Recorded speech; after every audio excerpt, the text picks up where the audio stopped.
Welcome to Front of Book Texas. I'm Christy Ramirez. Conversations with the creators and icons driving lifestyle and culture today. From Texas to the world, timeless, untamed. Texas creativity, global influence. Kyle Bunting, where do I even start? I've known Kyle for more than 3 decades. Our families are really tight, but he's known in the international design industry and beyond because of his groundbreaking and innovative creative work with Cowhide. He's been featured in Architectural Digest, Elle Decor, House Beautiful, the list goes on and on.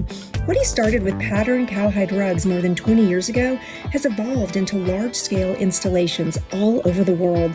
Today we talk about his creative journey, the close relationship he has with his family, especially his mom, and what he does when he's in Austin. He was a little cagey about that, but I tried my best to get something out of him. Here's my conversation with the very cheeky and phenomenally talented Kyle Bunting. We've known each other, it'll be 30 years next year. We were colleagues. We met in 1997. That's right, the very intelligent decision my brother made to hire you. And then, and we got to be around. He almost fired me within like the first month because I didn't know what I was doing. I think you're not any good in the creative business if somebody didn't want to fire you almost immediately, but then held it out, and then that's how you learn. So his brother is whom I love, and he hired me, and within the first 4 weeks, he called me into his office. He was like, come out of my office, I want to talk to you.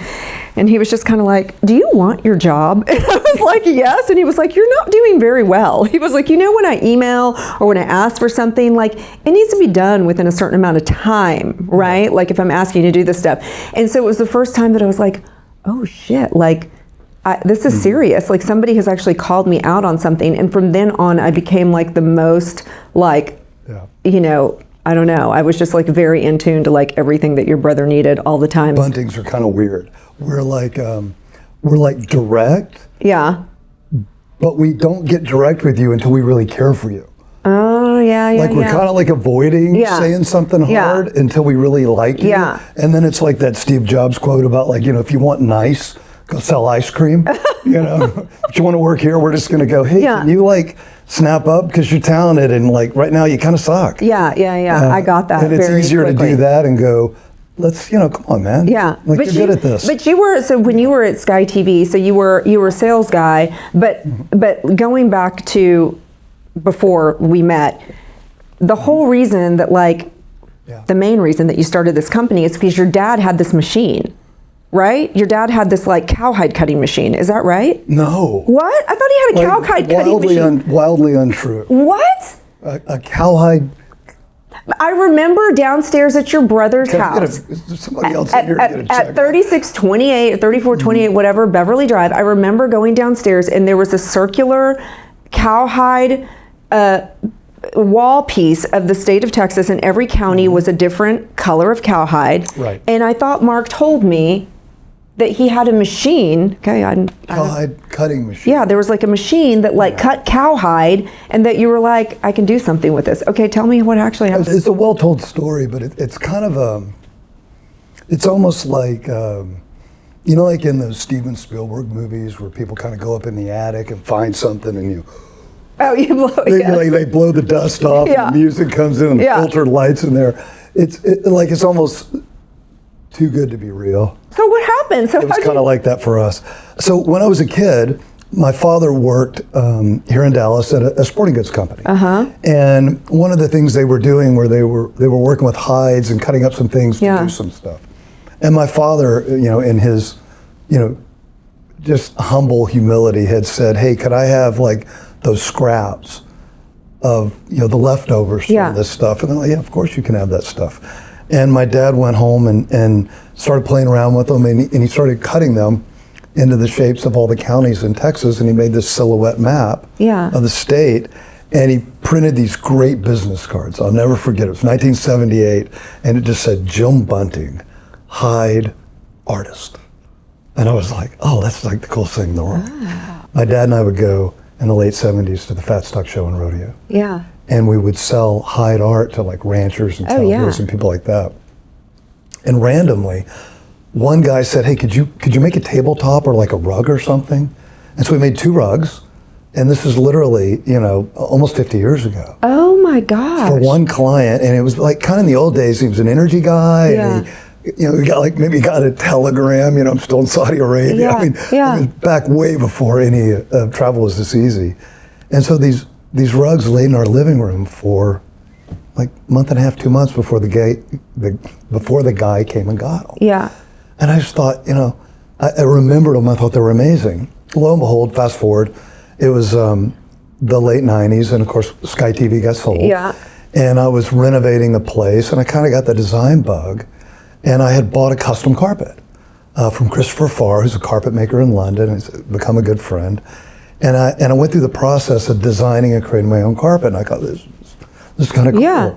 And about a year later, I woke up in the middle of the night. I got out of bed and I kind of put my feet down, probably getting up to go to the bathroom, or who knows what I was doing. And I looked up and I had my dad's artwork on the wall, and my feet were on the rug, and I kind of looked up and I'm like, oh, wait a second. Ding, and ding, I remembered the rugs we had made for someone years ago, and I had kind of gotten familiar with the way the trade business worked. Yeah. And I thought, wouldn't this be an amazing idea? It was kind of my personal superpower. Yeah. It was like I saw everything instantly. Here's what they look like. Here's who we sell them to. This is the brand. Oh, I can So it see just the all whole came together, picture was like that. I got up, I wrote all this stuff down, and I picked up the phone the next morning and called my dad and said, hey, I'll see you in a couple of days. He said, why? I said, you're going to teach me how to make a hide rug. And so he taught And you how to... he's like, what? The Cowhide stuff? I said, yeah, you remember that? And he goes, yeah, sort of. I said, yeah, be there in a couple of days. And I showed up, and he showed me how to do it all. And my mom famously remembers my dad going, well, this sounds like a cool idea. Maybe you can kind of, supplement your income, right? Make a few of these on the side. Oh my gosh. Yeah, and what was crazy is what happened is she tells the story now. She goes, I remember the look in your eyes, and you said, maybe I kind of got something else in mind. And but I ran back and I started prototyping and making carpets, and I did the French Decorator Show House in New York that now became a variant of what is kind of Kips Bay. And Abraham Jerome, an architect in Brooklyn, bought the first carpet from me. And then the next rugs were bought through a showroom in Los Angeles for a hotel in Japan. And in the first year we sold 50 carpets, and there's time, are there? I mean, it was like game on. It was the craziest thing ever. It happened in an instant. And you're now. I mean, you're celebrating your 25th anniversary. You've been in Architectural Digest, House of Beautiful, Elle Decor. You've done all these amazing collaborations. You did this thing with Douglas Friedman. You're so well known now. A little bit. So well known. Yeah. But then also, when you become so well known and so successful, people start wanting to do the same thing. And so, I think so. What does that? I mean, how does it? Is it like the greatest form of flattery for you, or are you kind of like, or? I'm kind of the school that imitation's the sincerest form of thievery. Right? That's how it kind of works for me. But in a realistic point of view, which is kind of leans into where we're at now. More people really lifts all boats. Yeah. I just really wish there were more genuine people interested in this craft doing great things. Yeah. Because we're kind of the only game in town, so to speak, with high-end decorative carpets. But I'm very proud of the fact that, us and our team and me and our brand, we're the original decorative hide rug and wall covering. And now as I'm starting to be told, I'm, the world's preeminent, which is kind of funny because I'm also the world's only, which is such a Bunting thing to do, right? Like, we're the very best in the world at something. You're the only one. You're also the only guy doing that. But as it's kind of come full circle, because I always saw what we did through an artistic lens, that it was just really breathtakingly beautiful to me, and it should be to the person creating it. It should be that important. And now that we've had so much traction, and we're about to do 25 years, and Christy, we've made over 2 million square feet of this stuff for designers and architects and collectors. in over 40 countries. I mean, it is so It's fun crazy. to see. I mean, I texted you it's when I was nuts. at Little Ruby's, which just opened here, and I randomly went in there, and it just opened. I was like, I'm just going to try it out. And I saw this on the wall, and I was like, that's a that has to be a Kyle Bunting. Like, there is a quality to your stuff that you can kind of tell. You can, that it's pretty high-end luxury. But that wall in there is so beautiful, and it's so fun to see your stuff. I mean, that I'm sure was like commissioned, but like when you're just designing stuff, that is available to buy, are you the one designing it? Do you have a bunch of people on your design team now at this point? How many people do you have working for you? What does the process of designing one of the rugs look like? Our studio's in Austin, and I, in some random way, like 50 people work for me now. It's just like crazy. Yeah. And I think what is really great about Kyle Bunting, like brand, right, is that almost everything we do is made to order. And so we don't stock anything. We don't have set colorways. Everything's custom, and that's the way the design business works. But I think I remembered early, one of my, I started the business in San Francisco, and then a few years later relocated it to Austin. And when we had started, DWR was also starting about the same time in San Francisco. And I knew Rob and all those guys, and it was kind of part of this clan of us that started. It was DWR and us and Jonathan Browning and June Ho and Ken Falk and like Nicole Hollis, like a quadri of us that all like kind of emerged at the same time. And I remember DWR in particular, the way you'd look through the catalogs of like, the contributor or the designer. Oh yeah. And they were always in like this moment of like, like if somebody had said, look like you're at that moment where you had this great idea. They have you're inspired. The RH catalogs are the like same the RH way. thing, right? And I'm like, God, it's such bullshit. I mean, because that's not how it works. It's, it doesn't work in a vacuum. Our business works by collaborating with, fortuitously for us, some of the world's greatest designers to create amazing things, and then finding iterations from that might work with other designers and other projects. And on the art business in particular, like this relationship with Little Ruby's is great. We have this beautiful piece here in Dallas, but we're also doing other locations. And I remember, when they said, would you like to do something with us in Soho and invite us to participate in that? They have a renovated location in Manhattan. And the idea we came up with was like, a Hyde version of like a sunset at Bondi Beach. Yeah, and so great. Oh, that'd be just so cool. Yeah. And, the back and forth and the give and take on what that's going to look like makes us collaborators. And I think more so than we are designers, because I think that while there are a lot of great designers that do these things on their own, it would be disingenuous for us to kind of play that game like, here's what we did and how we were inspired and et cetera. It's not what we are, and I think what we are is better by being like this universe of like all this great stuff we get to do for other people. Yeah. How long does it take, like the Little Ruby thing in Dallas, like that wall covering, like from the moment that you get the phone call until it's delivered to the client, how long does that take? I mean, it looks pretty intense. It's kind of a crazy process. The thing that we do that I think is really different is it's kind of, I might be a little bit cynical about it. It's almost like if you call, I'm like, it's going to be great. It's going to be amazing. Thanks for telling me all about the design. When do you need it? Yeah. Right? What are the budgets? Yeah. What's all the mayhem around making this happen? So we start working backwards and like nail it. Yeah. Like sometimes you'll have time to go through a bunch of different ideas, or sometimes you're like, hey, I'm going to hit it really hard and throw a bunch of stuff at the board, or send me what you got and let's get it right because you need that. Like what's the shortest period of time that you've ever been able to deliver something? Like, are we talking? Like I've done crazy. I mean, I got 50 people, right? And our studio makes everything we do. Yeah. So, it's just 2 like weeks? anything. Like if 3 weeks? Well, it's like anything. If somebody says, hey, I got to have that this afternoon, you're like, well, it's low carpet like this. I got 50 people. Yeah, we'll knock it out. I mean, we can. Yeah. But you have to prioritize it, and I'm sure you got to juggle everything. Yeah. But for us, realistically, we work on things that are. We're working with the Alamo Trust, and we're doing work in the museum and the visitor center. Which come on, as a Texan, you're like the greatest. So cool. The greatest honor you can come up with. You know, White House. Hold on a second. Alamo's on the phone, right? But that work is like years in the making, right? Iterations, because you want it to move around and be important.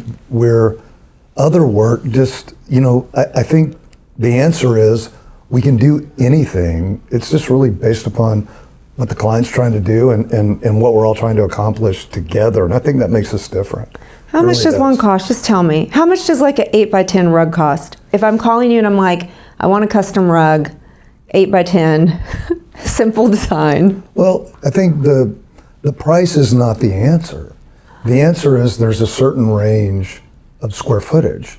But then the variables, the way we do stuff is, and I trademarked it, is we have a thing called need time pricing. Okay. Instead of having a lead time, right? Which is what designers work on. I like a need time. Yeah, it's like a need time. If you're like, well, I'm flexible on this color and I want this number and I can wait a long time, I might be like, hey, those colors you want, I'm doing another job and the remnants could be cut into those little pieces you want, so I can hit it there.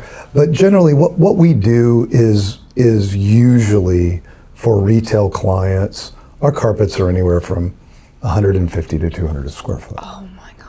And our artwork is, all over the place, but most of it's in, a range north of that.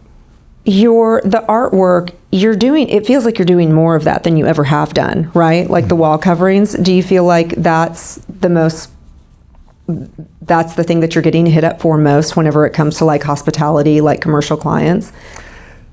The answer is probably something a little different. If you would have had this podcast 4 years ago, and we were having this conversation, I would have said the business is 80% high-end residential.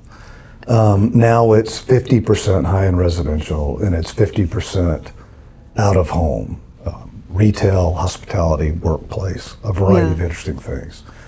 And the Hyde art business is 25% of what we do now. And what's interesting about it is I've really seen it evolve and change. It started at like X dollars a square foot, almost like a design spec type product. And it's still kind of sold that way to just give people a pragmatic range. Yeah. But I'm kind of getting these strange calls from curators and stuff. Yeah. Where they're going, who are you and what's this Hyde stuff? And there's like there's no ceiling. The floor's like definitely starting to get established, and we're getting collectors, and a lot of interesting things are happening to us that, our work or as a Hyde artist is I don't want to overplay it and say it's very important. Yeah. But it, that 50 years ago, my dad was saying, I'm a Hyde artist. And that 50 years later almost, the most compelling part of the business is that people are recognizing us as kind of the signature users of the medium.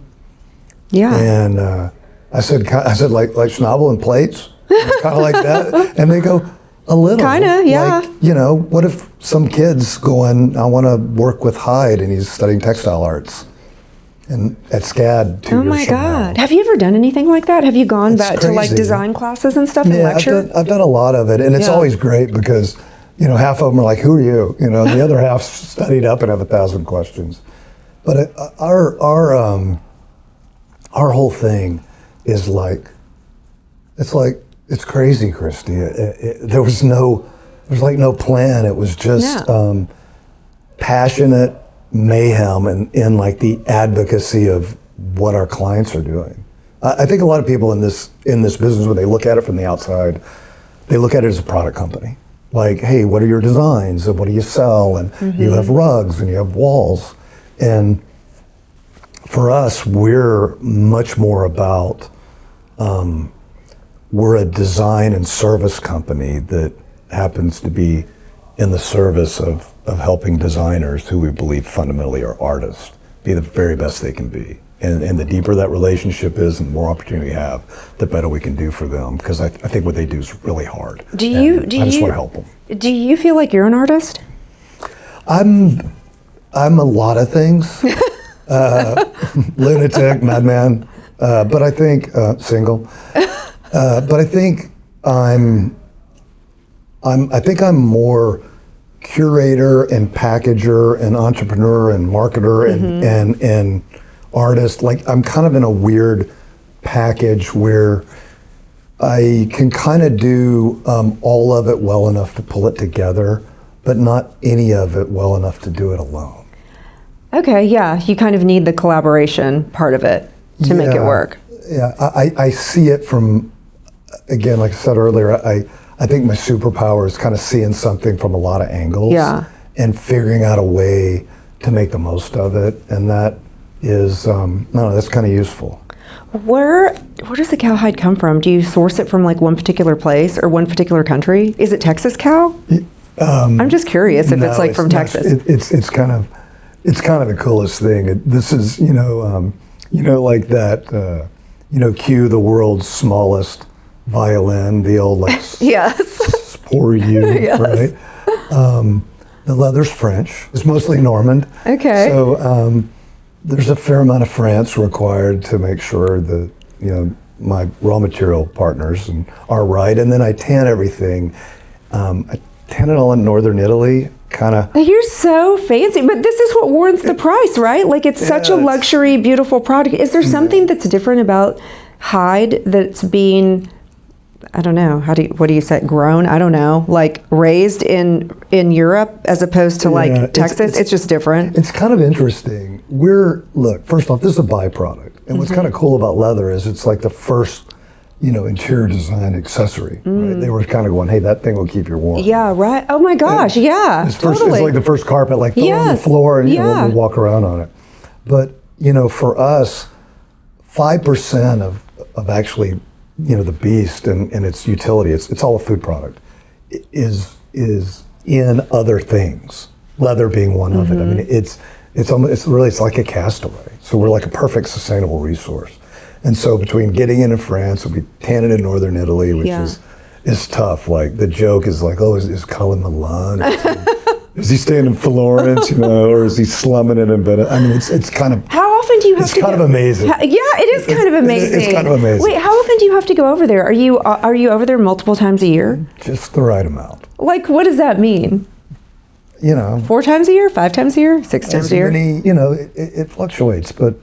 Does your entire team, do you have team members that go with you, or is just like Kyle solo? It's a deep 2-decade relationship. It's a deep family, relationship. I'm very, very close with a couple of very important partners there, and I really cherish that. So it's kind of like going home. So I usually go alone.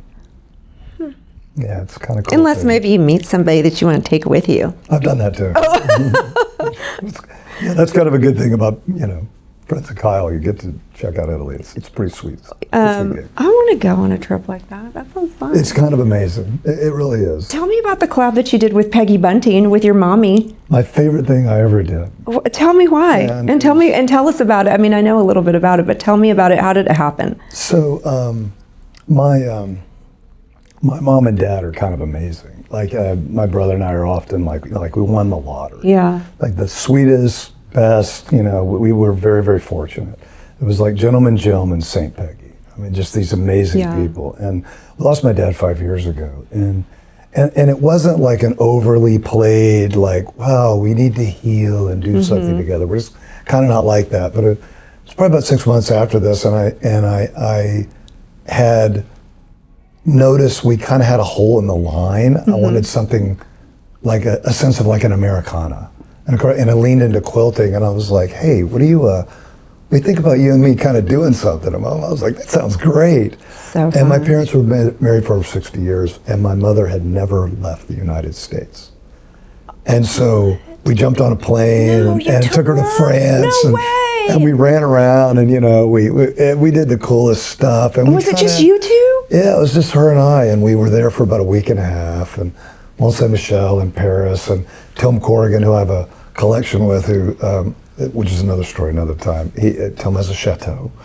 So we went and had lunch at a chateau and some time in the Loire Valley. So good. Yeah, Mom had the greatest time. But I think part of that was bringing it forward. And it was then that it reminded me of something that, it's kind of hard to be reminded of something you didn't know. Mm-hmm. But I like to say it reminded me of something I didn't know, because my all the collaborations and the collections I've done, like with branded people, mm-hmm. whether it's like my mom or Douglas or whatever these things are, they're way less interesting, commercially, aesthetically, everything, mm-hmm. if there's not like a deep and kind of personal relationship between me and the person I'm doing it with. It's like Kelly and all that. Like, I love what Kelly does. Yeah. Kelly Worsler. Mm-hmm. But like, I'm so the wrong person for Kelly to do a collection with. Right. We're too small. But like, for us to like go, hey, let's go figure this out and have a cool idea. That's just not that machine. Mm-hmm. We're more like, I went to Austin and we stayed out all night. We partied. Right. We spent a few days. Oh, that sounds great. And we drew a bunch of stuff and stuck it on the wall. And we're like, all right, that'd be great. The story, the everything. Yeah. That's when we're at our best. Yeah. And I think with my mom in particular about finishing this, it was really it was kind of perfect, because for me, every time I really know it's right is when it kind of hits on all the cylinders I wanted to hit on, and I genuinely look at it and say, I could care less if anybody buys it. Yeah, and it's based on quilts. Like the patterns are based on quilts. Yep. And your mother, did she, like, how involved was she in all of it? Like, was it color combinations? Was it the patterns of the quilts? Like, how did that work with her? Like, how involved was she? Well, like, we did everything. We got in the books and, laid stuff out, and she's like, well, those don't work well together, and how about it was really a sweet thing, and to be able to do it together was kind of amazing. And were you kind of surprised by her own artistic vision and what she brought to the table, or no? No, I mean, her mother was a painter, and her dad and her brothers were all furniture makers, and so you've kind of had this. I didn't know that. They had that in the DNA, so it was kind of great. The best thing about it is, like, we have lookbooks and stuff on her collection, and she peacocks around with all those blue hairs. Have you seen what I did with my son? It's great. It's so sweet. You just drove, the sweetest thing. You just drove from Austin mm-hmm. to Dallas with your mom. Oh yeah, for sure. Oh, so what did y'all talk about in the car? I think she listened to me on the phone for 2 hours, like talking to 100 people. That thing never stops. Yeah. But no, we try to. We kind of have this interesting relationship. Like, when we get together, we might just, like, everything's out and we'll spend 2 or 3 hours. Yeah. And we're like everywhere, from like stuff we did to what's going on. Yeah. She's kind of special that way. And my mom's 87, so take every minute you can get. Do you talk to her a lot on the phone when she's not with you? Probably I start early, and so does she. Yeah. And if I'm in town in Austin and I'm headed into the studio, you'll call her just about every morning. What does your day look like in Austin? Like, when you're tell me your perfect day in Austin, because you've been there for a long time. You've seen it evolve to what it is now, but I'm curious, like, with everything that's changed, are there staples that you're like, I'm always going to go to this place even with all the new places opening? Like, where are you going to breakfast? Where are you exercising? Where are you going to dinner? Where are you going out? I want to know all the things. I'm probably not in Austin well over 50% of the time. So what? It's kind of an awkward question. Like, I live in Austin, but I'm all over the place for what I do a lot. I mean, I'm gone all the time. I'll be up here this weekend. I go to New York on Sunday morning. I get back later. I'll be here for 4 days, and then I got something else.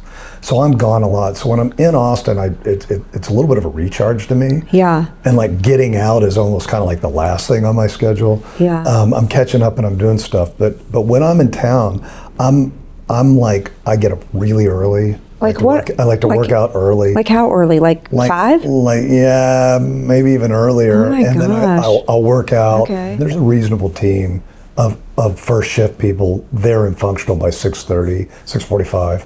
And I'm usually try to be there by 7 because I think it's important to roll through and say hi to everybody. Yes, your and presence, yeah. And I, look, that cliche about if you love it, you're not really working. And then I'm there. I'm usually almost the last to leave.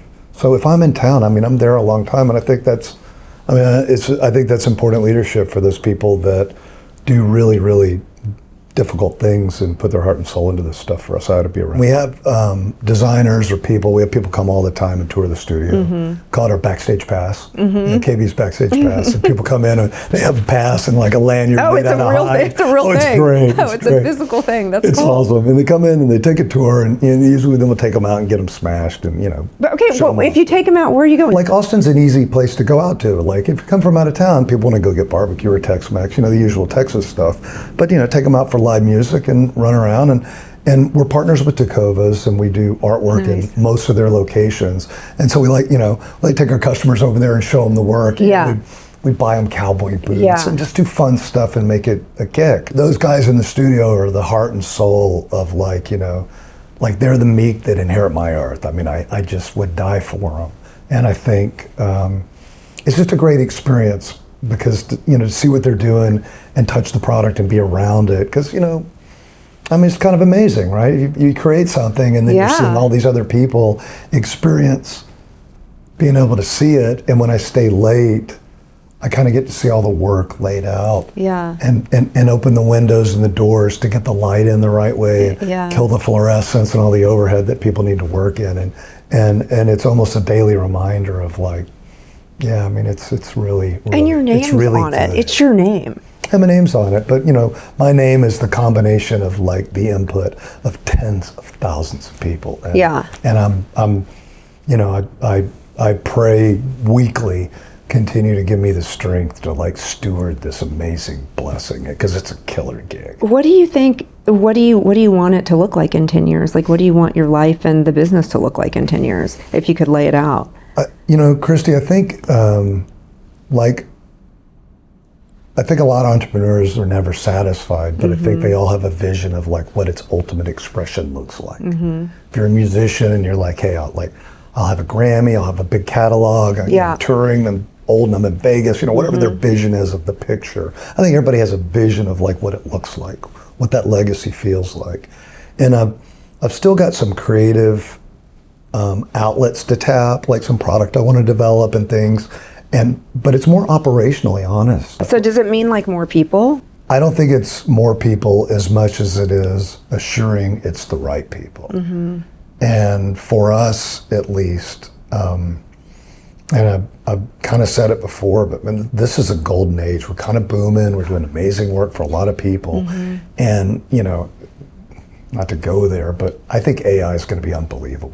And I think for creative businesses, like AI is going to really read our minds a little bit and address a lot of that friction. Well, yeah, I think it's streamlining. I use it for different things at work all the time. I think that if you're not, you're wasting a lot of time. But there is, people have such strong, passionate views of like, yes, we want to use it. No, we don't want to use it. How do you guys see, or how do you see like Kyle Bunting using it, in the future? Is it like helping with just streamlining processes? Is it getting, streamlining, making your decks or proposals, or is it actually like pattern making? Like, I think it's a little bit of everything. Yeah.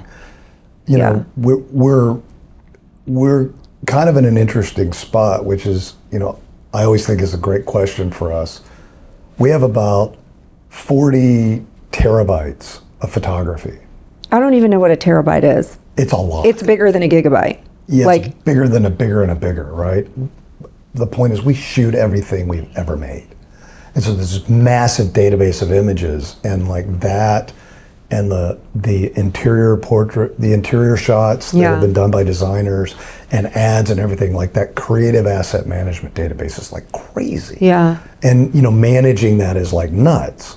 But like with AI, it's like, plug in email, plug in the database, plug in this, plug in that, and start telling it, hey, can you organize this? And all, it's like, it's like magic. Yeah. Which is crazy. I think it's here, and you're not gonna turn that back. I think how you embrace it and use it to expand your craft, and I think for creative people, it gets you more focused on the work and out of the administrative. Those things are all good. The administrative stuff kills me. Yeah, it's just coming in as a different name, Christy. I mean, it's just it's an admin that does stuff 24/7 and for almost free. It feels like the fountain of youth. Yeah, it's kind of insane. What's a weird habit that you have that people would be shocked by? Well, I can't acknowledge anything. I've got so many eccentricities. You are so elusive. Nobody even knows where to start. I mean, really. I mean, do you drink olive oil shots in the morning? Do you scrape your tongue? What wellness hacks are you doing? I have a wellness hack? Yeah. I don't have any wellness hacks. I kind of the whole wellness things like wellness. Really? You look so good. What do you do when you work out all the time? Well, I have steam at home. That's a little bit of indulgence. What do you eat? Do you cook for yourself? Sure. I'm a comfort food person. It's like black eyed peas at New Year's. Oh yeah. And okay. I like to make cassoulets and stuff. I like to make I'm a good. Are you a good cook? I'm a good rainy day cook. Are you a good cook? Yeah, I'm a good cook, but I don't I don't cook and I make a killer breakfast. Great breakfast. Like what? Oh, Christy, stop. I'm just good at breakfast. But Pancakes? I can Eggs? pancake breakfast. Pancakes? I can make anything, but I don't, my domestic side is it's Oh wow, pancake breakfast at Kyle Bunting's house. No, but I like when I'm back, really it's like a healing kind of I run really hard. Yeah. I go hard. Yeah. And I'm on the road a lot, and it's honestly, it's kind of like a crazy charmed life, right? You know a lot of this, you're kind of you get to experience a lot of really amazing stuff. And it's, and I've got the energy for it, and I'm kind of wired for it. Yeah. But when I get back, I kind of find myself going, I want to garden, and I want to read a book, and I want to chill out and play some music, or and I want to turn the phone off and go, leave me alone. I'm like, oh great, it's raining. Yeah. Fantastic. Yeah.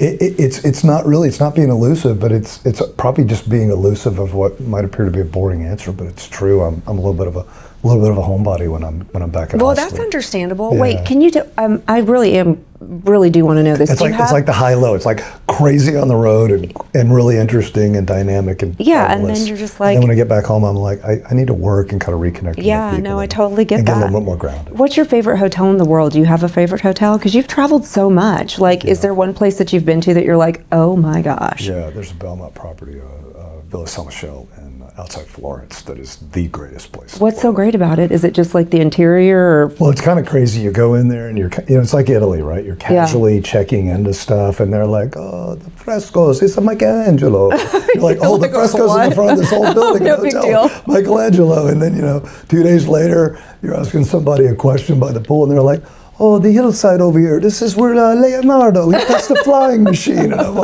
that's fucking that is so cool. But it's really interesting. It's up on the northern slope of the mountains, and it kind of looks back on Florence about 10, 15 minutes out. And the area that you go through is the high-end residential area of Florence that Beverly Hills is kind of modeled after. Okay. So it's kind of those classic tall cypress, and everything's trimmed. Oh my gosh, and the long I can see that. driveways. Yes. And it's so beautiful. Yeah. And it's it's always it's I think for me, I get to see a lot of really interesting places. We have a tufted carpet business that has a Nepalese component, and we also all we do in Hyde is a European. And so, the Park Hyatt in Tokyo is a spectacular place. I'm a very blessed person. I get to see a lot of great stuff. Do you want to do rapid fire? What do you want to know? Okay, barbecue or Tex-Mex? How could you? Okay. You can't answer it? Okay, you don't have to. Galveston or the Hill Country? Really? Yeah, God, you are horrible. September Texas State Fair or spring rodeo season? Come on, just give me one answer. Howdy, partners. Big Tex. East Texas Piney Woods or West Texas Desert? What? Tito's or Lalo? Really? Okay, Fort Worth or Dallas? DFW. Miranda or Casey? Who? George Strait or Willie Nelson? No. Okay, okay, now I made you mad. Now you've kind of crossed the line. But you know what? But I'll give you a straight answer. I think as a Texan, especially as an Austinite, there's this idea of like Willie Nelson that I don't know if I'll be able to put one foot in front of the other when like the news comes up. Yes. Willie Nelson's. Yeah. I'm like what? I know. It's kind of like the capital's not there. Well, it just vanished. I know. He's like, such a part like, of the what? ecosystem. It's and all of our lives, right? Yeah. It's like just been this thing, right? So I think be a little bit dumbfounded when Willie's gone, but I mean, George Strait's like the perfect country star. I'm gonna cry like a little girl. George Strait doesn't. No way, he can't be gone. I know. That side of me is just gonna bawl my I know. eyes out. George is so amazing, but so is I know it's a hard one. Luke or you said like whatever. I like Lowen. Okay, Dazed and Confused or Bottle Rocket? All right. Big Red or Dr. Pepper? Really? Come on. Do you drink either? Waco all day long. DP. Really? DP? Nectar of the Gods. Oh my gosh, I love Big Red. It's Big Red. Big Red? You're still not going to tell Where me are you from? You did. Here in South Texas. I'm kind of. Big Red is that like so a real good. question? It should be like Dr. Pepper or Diet Dr. Pepper. Are you really not going to give me one restaurant? Well, I mean, I like them all. I mean, This is insane. Well, no, but we're very lucky. The King of Mexican Food, not Martinez. So Matt's is in Austin, which is fabulous. And, you know, McGuire Mormon is there, and so they do, in Lambert, they do fabulous places. Jeffrey's is never wrong. Okay. I like a lot of places. I mean, I like old and new and a little bit, but literally, I'm gone all the time. Yeah. I really am. So, you know, I'm kind of hit or miss. Thank you so much for coming today. No, my pleasure. This is great. I'm so, like, wow, impressive. What an impressive woman. Congratulations to you. Thanks, Kyle. You've done so well that means since. so much to me. I feel like I've just known you for so long, and to see all your success. And I mean, I knew you as a sales guy. Yeah, you were the sales guy. Yeah, you know, I sold more television advertising than you were so good at that job, and you led such an incredible team over there. Kyle Meisel, I mean, like all the guys, and now you have had it's this whole other chapter of your life that is so just amazing and remarkable to watch. Well, all of it happened really out of, amazing people from, you know, people you know and love closely that were part of that early experience at Sky, to just being in the right position to have this idea and be able to have the resources and the wherewithal to take advantage of it and pull all the pieces together. I'm a lucky man. You really are. Thank you so much, Kyle. My pleasure. This has been Front of Book Texas. We've got a new conversation every 2 weeks, so don't just listen, subscribe, follow, and share. I want to thank my executive producer, Georgiana Moreland. Front of Book Texas. Texas creativity, global reach.